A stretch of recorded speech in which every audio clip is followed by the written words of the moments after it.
I appreciate everyone's thoughts and prayers over the last few months, and my throat's doing great. Here, ready to roll, so everything's looking up. I got Mike Gentry, and he's going to go over some things there from our winter workouts and some things that might be of interest for you guys. So I'll turn it over to him right now. First off, I've got all the numbers and things with me. We've maxed our guys in lots of different ways. Have that information, but more than that, I think we've had a tremendous off season this year. I think we have the it factor going for us, in that we have good leadership, we have enough talent, and we have enough talent to win, I think, and that we have the leadership from within the team that we need, and really a good spirit within the team, a good chemistry on the team. So I'm excited about that. That usually presents itself in the off season. It certainly was there this winter. We just went through a period of 5 workouts that have evolved into being called Hell Week at 5:45 a.m. and they really did well with that and took it on. And I just think there's something about this football team that's just a little bit different, just a little bit better. And I guess it goes back to some leadership within the team as much as anything. So I'm excited about that. Some guys that did well that have been with us that you might want to talk to later. Augie Conti and Wyatt Teller, offensive linemen, just stellar as far as what we do in strength and conditioning for football. They're off the charts, and they set the level of training a little bit higher for those guys and really for all of the linemen in the room there. So they continued their great work. Chuck Clark, as a defensive back, is a great leader. He's teamed up with Sam Rogers, and they form a good captain-type leadership within the team. I think they really have set the bar high for all the other guys. And he's a super iron hokey. He's a guy that's off the chart as well as far as his numbers. Isaiah Ford chose to stay with us rather than play basketball, and I think he benefited from it. He's gotten a lot stronger and really is a great competitor, as we knew, and competed in our room as well. Daddy Nicholas has completely bought in. He sees he's got goals professionally, and he sees that these are ways to get to them, and he continues to improve, and he's just an off-the-chart athlete.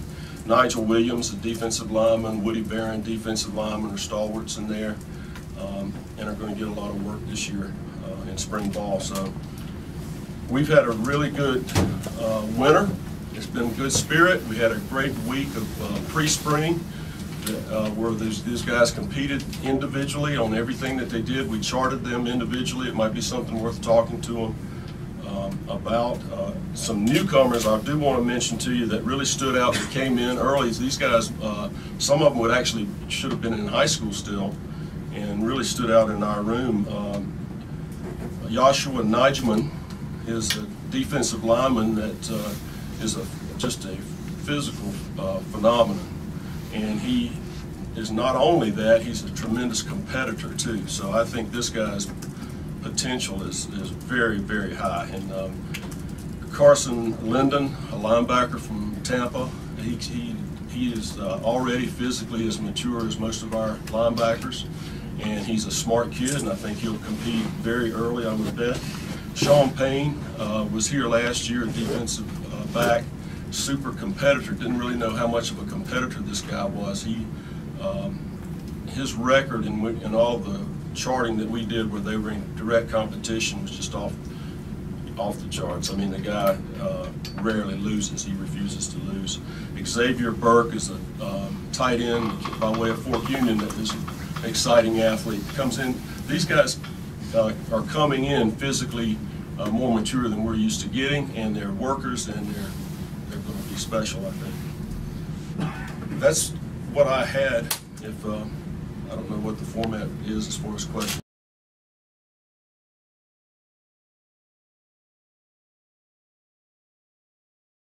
About as long as Coach Gentry's. I would also echo what Coach Gentry said. We've had some of the same guys that he's talked about have been in our area rehabbing and have set the tone in there as well.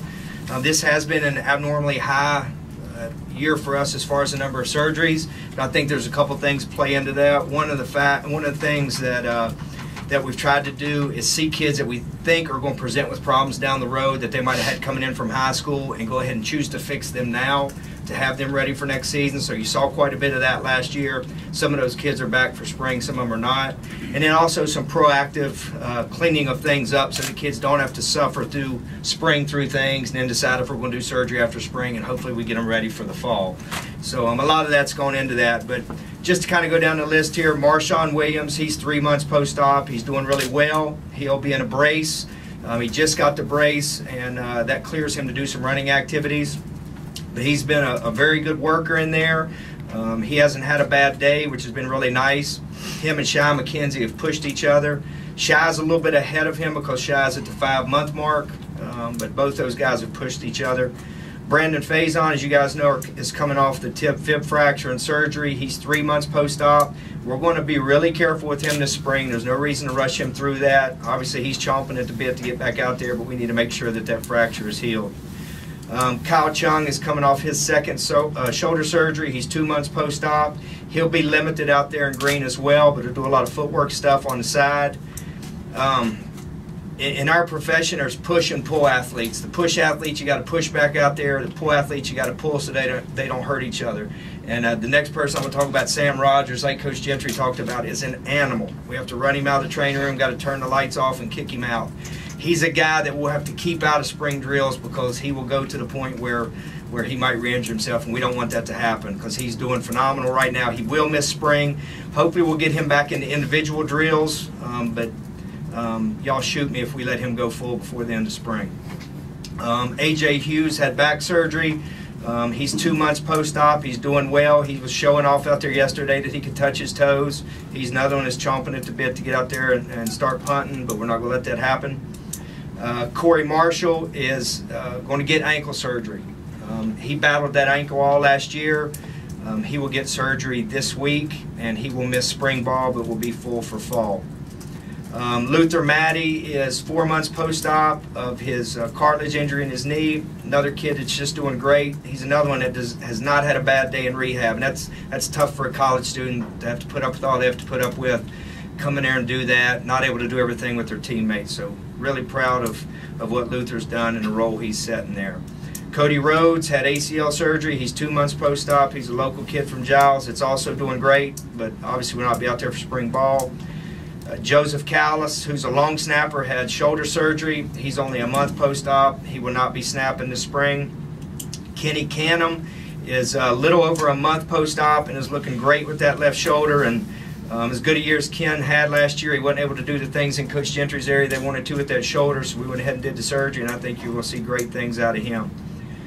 Braxton Pfaff is about 4.5 months out. He'll be able to do individual drills out there. Maybe near the end of spring we can progress him to full. Another hard worker. Sean Hulskamp, who tore his ACL in the Ohio State game, he's 5.5 months post-op. So as you guys know, he's right at that golden mark right now. So he'll have his brace, do individual drills. He'll get into a lot of activity out there, but will not do any 11-on-11. Kyle Fuller is about 3 months post-op on his left wrist and is doing great. He had a great checkup with his doctor. He'll have a brace on out there. He's another pull guy. He'll be out there wanting to go against the wide receivers. We got to make sure he doesn't get out there and do something crazy and re-injure that. So we'll keep a close eye on him. Other than that, we just had a couple guys have a couple little things here and there, and we got a couple starting out there in blue today, but should be fine, and we don't look forward to being a eventful spring.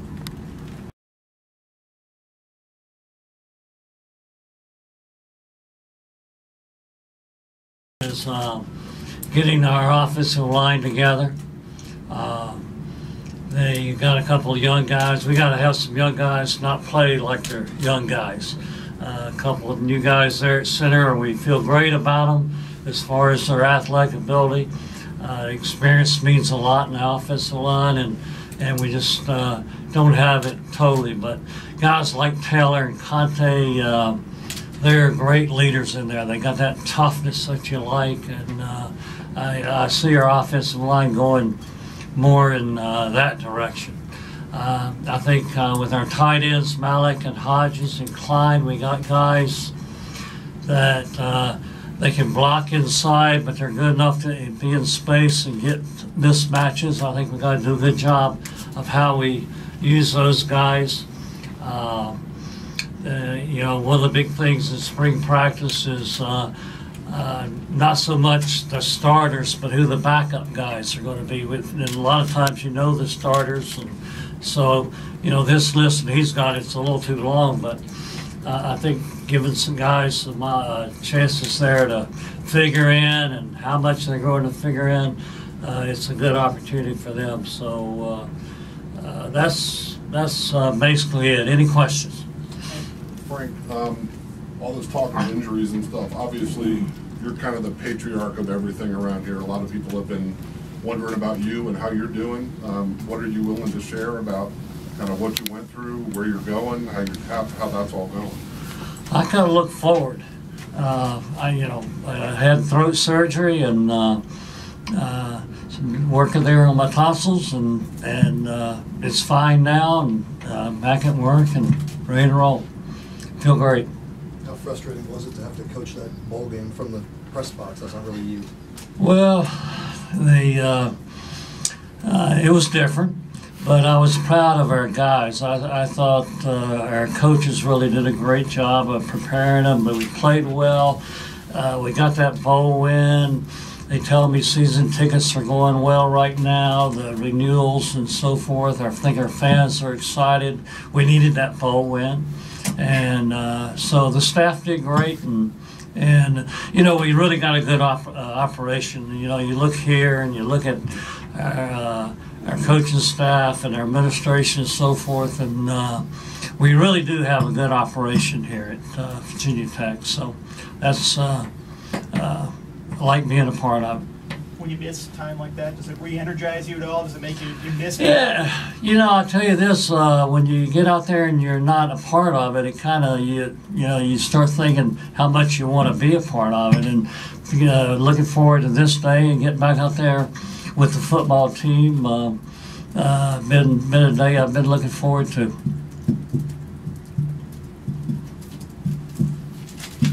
How much of a concern is it that you've got two safeties that were 3-year starters that you now have to replace in that secondary? Well, it's you know, that's tough to replace, and that's the positions. One of them makes a lot of our calls for us, but I think the good part is the guys you got that are playing at those positions, trying to get the job. And you know, you go through that list, and Rivas and Fry and Green and Shagog and Alexander, who came in here and had ran 4.5, had the highest vertical jump. I think it was 31. 41, yeah. Don't cheat him a little bit there. But, you know, I mean, that's a pretty special athlete. So, you know, we got good people that we're looking at. It's year 3 with the offense, with Scott being here. Last year was obviously had so many young guys. Do you expect to see a major step forward from some of those freshmen turning into sophomores this spring? Yeah, I think the big factor is, you know, he's with Brewer for the second year. Motley is a guy that I think just continues to come along. And so, yeah, I think, you know, the quarterback play, that's where it all starts. And we got to get those new centers squared away, but get the ball snapped.